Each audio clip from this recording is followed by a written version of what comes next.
The world can be a cold, unforgiving place. In many parts of Africa, and particularly in Nigeria, children with disabilities have long been hidden, overlooked and misunderstood. An estimated 5 to 7 million special children in Nigeria are not enrolled in school and are subjected to systemic exclusion, neglect and stigma. However, within the calm corners of this busy world, there's a place where every special child can be seen, where disabilities are not considered limitations, instead, a unique expression of strength. That place is Taranjo's Foundation, a haven founded on faith, love, and unwavering hope. Therapy is provided here at no cost. As a promise, not a promotion. Every moment is a ritual of trust, not a routine. Every step forward a cause for celebration. From wheelchairs to walking frames, from silence to speech, from doubt to self-determination, and lots of confidence. Taranjo's provides more than just concern. It allows children room to develop, to fit in, to exist. Milestones are important in this place, a place where bravery is nurtured and where all children are reminded, regardless of their diagnoses, not to be defined by their limitations, but celebrated for their possibilities. They can, they will, because we believe in the ability in their disability, because every child deserves to be seen and every angel deserves to soar. In this place, they are cherished.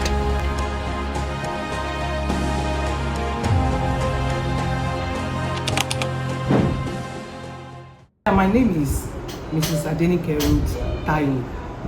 So I'm the service director at Taranjo's Foundation. So we started Taranjo's on the 1st of February 2021. We started with just 3 children, and right now we have about 95 children attending the center for various services. So we offer free services such as daycare activities, music lessons, physiotherapy, speech therapy. We offer special education, we offer vocational training, and we also do physical and family therapy. So all these services are free. There is no tuition, there is no school fees attached to it. So we have different children with different conditions and different challenges, medical challenges. So from time to time, we try our best, whatever we can do for them. But we have some challenges, and our major challenge now is ability to get all these children down to the center. Because right now we have only one center at Ibadan, and Ibadan is a very big place. And also Ibadan is in Oyo State, Nigeria. The transportation costs, it's challenging for the parents. We discovered that the parents find it difficult to bring their children to the center because of the cost of transportation. And that is the major challenge that we have right now. And also we have the challenge of children, the way they are being taken care of, because most of the parents don't take care of these children the way they are supposed to. And some of them do complain of economic hardship in the country, and which we are aware of anyway. So feeding the children is another challenge, and it's a big challenge for us, because when you have about 95 children and you just have a very few of them bringing food to the center, or some of them are even malnourished. So at times we are the ones that do go out of our way to take care of these children and feeding them. The center is a day center, it's not a boarding center yet. So they come in the morning and go back in the evening. My name is Tolani Victoria Lawi. I am a special educator in Taranjo's Foundation. I have been working here for about 2 years now, and I would say that working with children with special needs has been fulfilling and at the same time challenging. So fulfilling in the sense that it has actually given me a first-hand experience and a better understanding of working with children with developmental conditions such as intellectual disability, Down syndrome, autism, and the likes. So basically, the challenges I have working with these children is that many times these children they exhibit some behavioral conditions or disorders. When working with them, in the sense that at times you see some of them throwing tantrums or actually trying to communicate, but then they can't really express themselves. So you as the professional or you as the educator, you have to actually really be patient with them. You have to be patient, you have to be empathetic when working with them to actually understand their needs.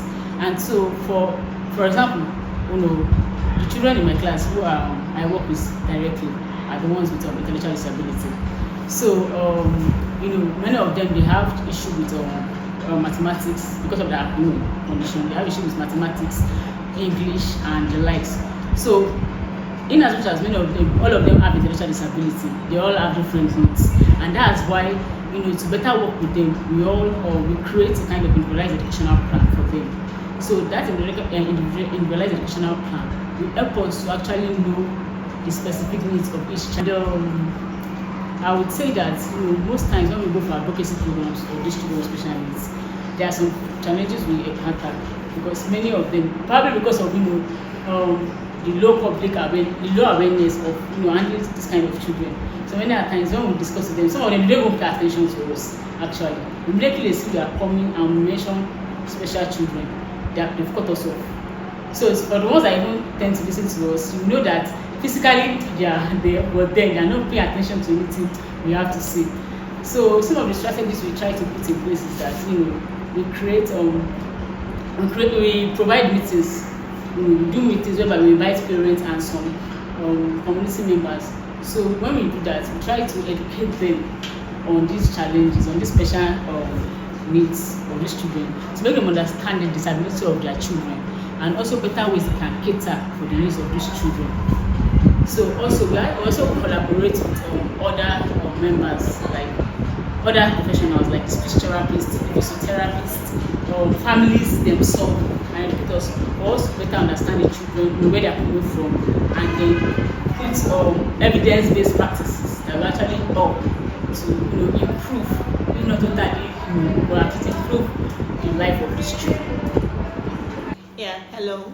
My name is Oluwadare Ifeyano, sign language teacher in Seranjo's Foundation.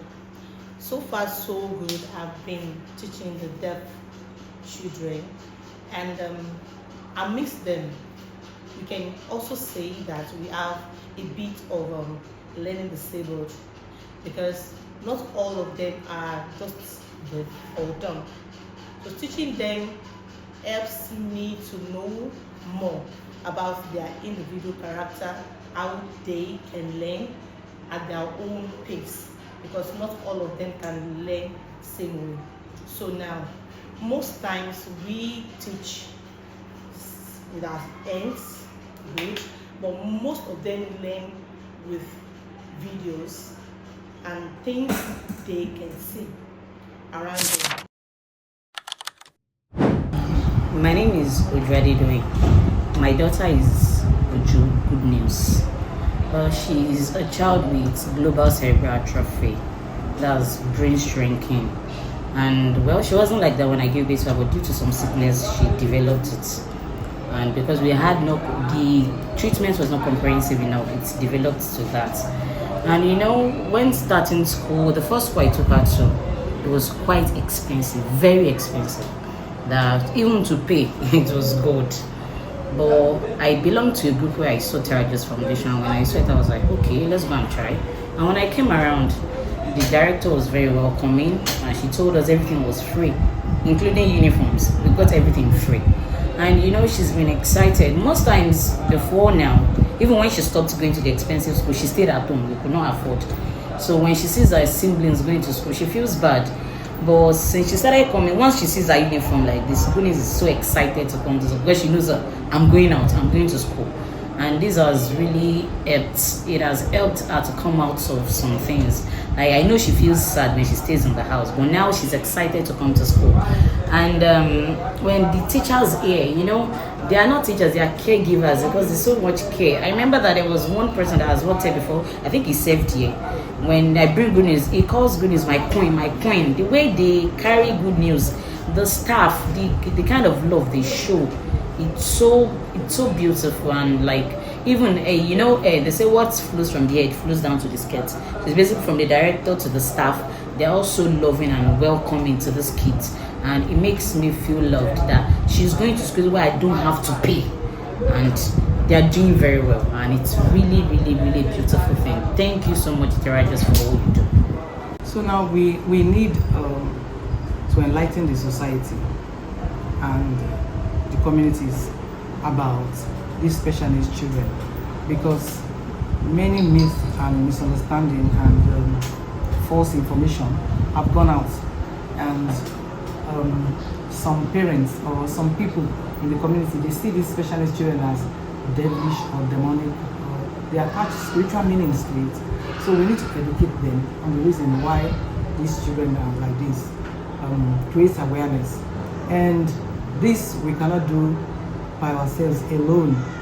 We need more support, we need more help in any way. We need support financially and in cash and in kind, because right now at the center we have some other vocational training that we want to include, which we are still trying to get the items needed together. So we need help, we need support from people who understand our vision. In a world that often turns away from what it cannot understand, Taranjo stands as a beacon of grace. Here, every child is seen, every story matters, every small step is a mighty victory. You've seen the faces, you've heard the stories, but what you've seen is only a tip of the iceberg. There are still so many children hidden in the shadows, hidden by shame, silenced by stigma, locked out of systems, held back by circumstances they never chose. There are still millions of special children out there, unseen, unheard, unloved.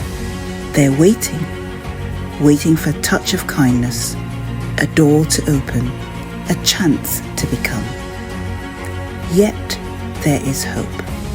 Children once forgotten, now filled with laughter, growth and purpose. But this journey doesn't end here. At Taranjo's, every gift is a lifeline, every donation a declaration that these children matter. So today, be part of a miracle. Give hope, give love, give them a future. You're helping Earth's angels, because every angel deserves to soar.